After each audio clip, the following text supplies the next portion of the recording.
এটা হচ্ছে আমার মেশিন। তো মেশিনে সাধারণত আমরা পিভিসি এবং বিভিন্ন ভিনাইলগুলো প্রিন্ট করে থাকি। ওকে, আমরা মেশিনটা স্টার্ট করি।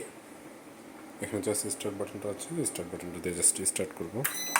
ওকে, প্রেস করলে জাস্ট স্টার্ট হয়ে যাবে। দেখুন যে মেশিন কিন্তু জাস্ট এখন রান করতেছে। এখানে আমরা দেখতে পাবো যে হেডটা নড়াচড়া করতেছে। ওকে, এখানে কাজ শেষ। সাধারণত সিম্পলি আমরা এখানে গিয়ে প্রথম মেশিন যখন চালাই তখন হচ্ছে একটা হেড ক্লিন করতে হয়। হেড ক্লিন করার জন্য সাধারণত আমরা জাস্ট রাইট যে বাটনটা আছে, প্রেস রাইট বাটন। ওকে, রাইট বাটনটা প্রেস করলাম। প্রেস করলে এটা ডাউন বাটনটা দিয়ে যখন আমরা নজল চেক করবো বা ক্লিন করবো, জাস্ট ক্লিনে আনতে পারবো এখানে। হ্যাঁ, তারপর এটা দিয়ে উপরে নিতে পারবো, আপার ডাউন। ওকে, এখানে জাস্ট ক্লিন নজল দেবো। ক্লিন নজল দেওয়ার পরে এখানে হচ্ছে এন্টার আছে বাটন। এন্টার বাটনটা জাস্ট এখানে যখন প্রেস করবো এখন হচ্ছে এটা ক্লিনিং হচ্ছে, জাস্ট ক্লিনিং।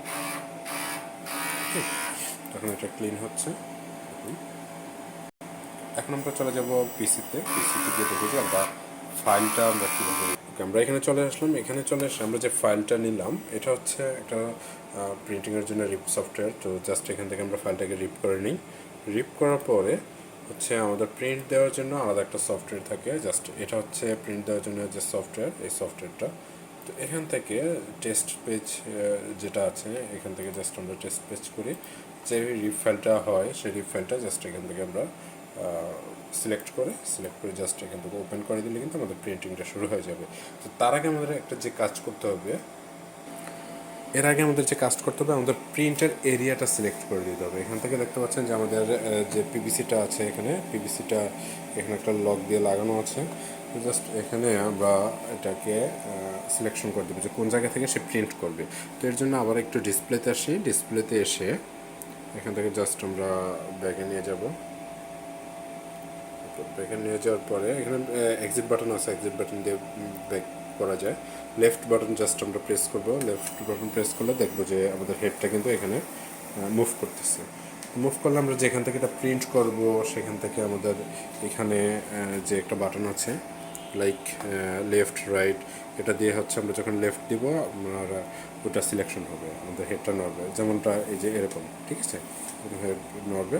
আবার যখন রাইট বাটন প্রেস করব তখন এরকম মুভ করবে। তো যেখান থেকে আমরা প্রিন্ট শুরু করব সেখানে আসার পরে জাস্ট আমরা এন্টার বাটনটা প্রেস করব, তাহলেই কিন্তু ওকে, ঠিক আছে। আর যদি আমরা এটা অন্য কিছু না করতে চাই তাহলে জাস্ট এখান থেকে এক্সিট বাটন প্রেস করবো। এক্সিট বাটন প্রেস করলে দেখবো যে হেডটা আগের জায়গায় চলে আসছে। আবার এন্টার বাটন প্রেস করলেও কিন্তু হেডটা আগের জায়গায় চলে আসবে, ঠিক আছে। তো এখন জাস্ট আমরা এটা প্রিন্ট করব। প্রিন্ট করার আগে আরও কিছু কাজগুলো, সেটা হচ্ছে এখানে আমাদের এই পাশে একটা ভলিউম থাকে, যেটা হচ্ছে আমাদের এটার এখানে হাওয়াটা প্রেসিং করে। হ্যাঁ, মানে পিভিসিটা নিচে থেকে ধরে রাখে, সেই জন্য হচ্ছে এখান থেকে আমাদের এই একমটা এখান থেকে বাড়িয়ে দিতে হয়। হ্যাঁ, ঠিক আছে। এই হচ্ছে আমাদের প্রিন্ট করার আগে নির্দেশনা। এরপরে হচ্ছে আমরা জাস্ট প্রিন্টিংয়ে চলে যাব। প্রিন্টিংয়ে যাওয়ার আগে আমরা পিসিতে চলে যাব। জাস্ট পিসিতে এসে আমরা যে ফাইলটার কথা বলছিলাম সেই ফাইলটা জাস্ট এখান থেকে ওপেন করে দিব। জাস্ট ওপেন যখন দেবো প্রিন্ট কিন্তু শুরু। দেখুন যে হেডটা কিন্তু এখন অলরেডি প্রিন্ট করা শুরু করে দিচ্ছে।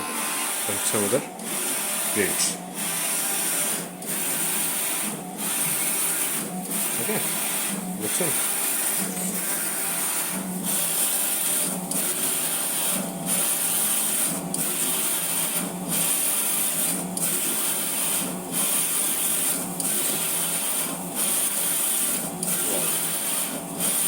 জাস্ট স্মুথ প্রিন্ট, ঠিক আছে।